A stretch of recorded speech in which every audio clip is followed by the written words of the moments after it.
In this final video of the beginner's course for Amazon Sumerian, we're going to show you how to publish a scene and also create a custom thumbnail that will be attached to your scene so that when you post it on social media, either Facebook or even Slack, you'll get a quick preview of what the scene actually looks like.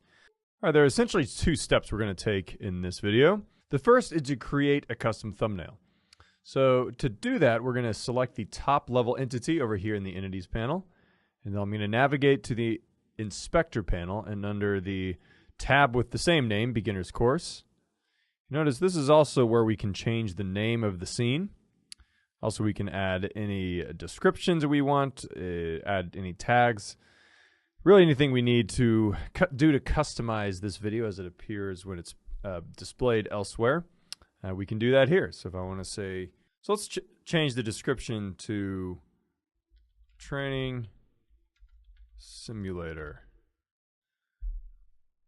And then we'll change the name to Sumerian Beginner's Course. If you notice, this is the thumbnail that appears. So when we are at the dashboard of Sumerian, you'll notice that the preview thumbnail next to the name of our scene is this. It's just the background, the default lighting scene template with the grid and also the sky sphere, the blue sky sphere. That's what it is. So that's the default, and that's why it appears that way. So if I want to change that, I can simply position my camera to be wherever I want it to be.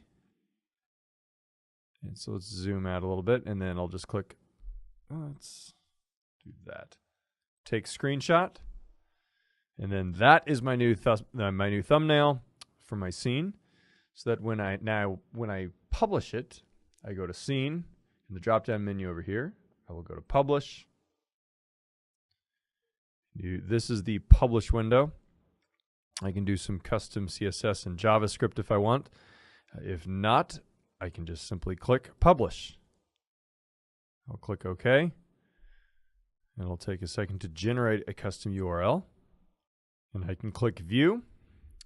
And this will open up a new tab, and you notice that it says Sumerian Beginner's Course, and then here's the description, Training Simulator, appears below that. To jump into my scene, I simply click Start, and then my scene starts. And then if I want to hit the Enter VR button over here, I can do that. And I can jump into VR, picking up the Oculus here. Now remember, to play this scene, I'm going to exit VR. To play this scene or to take part in this training simulator, what you need to do is put on your headset, take your controllers, and to start it, you're just going to touch the play button, which is the green triangle. Press the play button, the balls will drop, start running towards you, and as it comes towards you, use your trigger finger, your index finger, to grab the ball, to pick it up, and then either drop it in either the orange or the blue bucket. And if you get it correct, an orange and an orange bucket or a blue and a blue bucket, you'll get a point up on the scoreboard. And then regardless of correct drops or correct grabs and drops in the correct bucket, every 3, you will then start getting a tilt added to the table. So it will start coming at you a lot quicker. So it'll become more difficult as you move along. Again, you can re-add Preston's speech so that you can do instructions on how this works.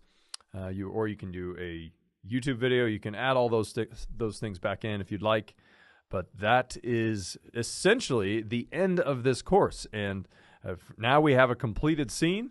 We have Preston. We've learned how to use a custom host in Preston in our case. We've added VR. We've added physics.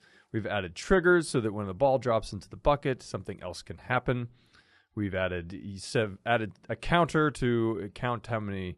Well, a counter for the tilt of the table. Then we've also added a scoreboard to count how many correct drops we've had. So we've covered a lot. We've changed the material colors, and we also looked at briefly how to change the environment and the background and the sky spheres and all that. So we've covered a lot in this course. We hope you've enjoyed it, and we hope that you continue to learn to look at all the other tutorials we have, the many articles that we're continuing to publish, and the other courses that we will shortly have coming. So we hope you've enjoyed, and we hope you continue your journey with Sumerian. So enjoy it, and please publish your scene and post it in our Slack channel because we'd love to see what you're working on. Again, thanks for joining us, and we will see you on Twitch and elsewhere in the Sumerian community.